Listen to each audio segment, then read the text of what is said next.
Why are we the last humans left? 50,000 years ago, you were not the only human on Earth, not even close. Picture this, you're standing in a forest, and just a few hundred miles away, a completely different kind of human is hunting the same prey you are. Shorter, heavier, built for a world that would kill you in a week. Somewhere else, on a remote island, there's a human barely 3 feet tall. And in a cave in Siberia, there's a species so mysterious that everything we know about them comes from a single finger bone. Today, none of them are here. Just us, Homo sapiens. And that's strange because we weren't the strongest. We weren't the toughest. We definitely weren't the first. So what happened to everyone else? Let's go back and find out, starting with the one that outlasted us all. Homo erectus, the 2 million year survivor. Homo erectus showed up around 2 million years ago. Let that sink in. Every human city, every war, every language, every single thing our species has ever done fits inside the last few thousand years.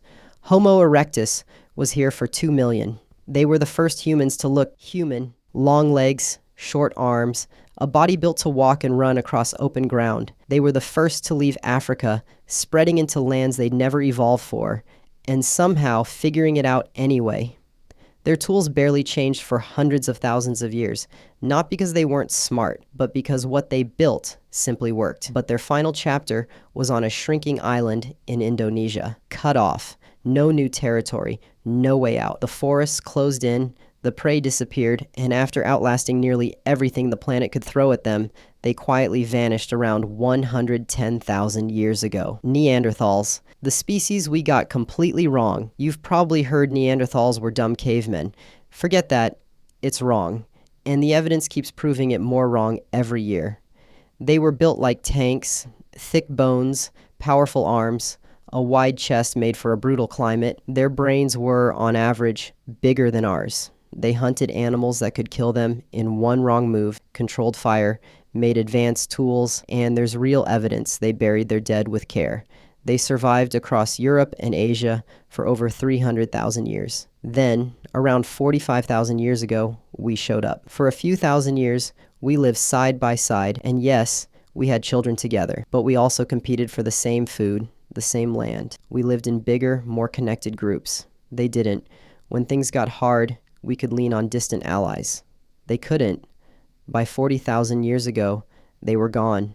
Not from one disaster, from a slow squeeze of competition, climate, and shrinking numbers. Denisovans, the species we found from a single bone. Here's where it gets really strange. In a cave in Siberia, scientists pulled out a tiny finger bone. They ran the DNA, expecting Neanderthal or human. It matched neither. It was something entirely new. Since then, we found almost nothing else of them.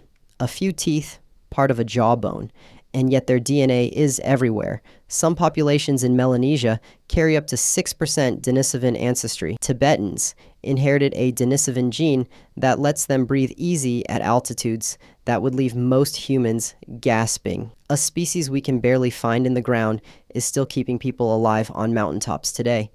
They faded out around 30,000 years ago, leaving almost no trace, except in us. Homo Floresiensis, the Hobbit humans. In 2003, on the Indonesian island of Flores, researchers found bones from a human standing about a meter tall with a brain the size of a grapefruit. Scientists didn't believe it at first, but it was real.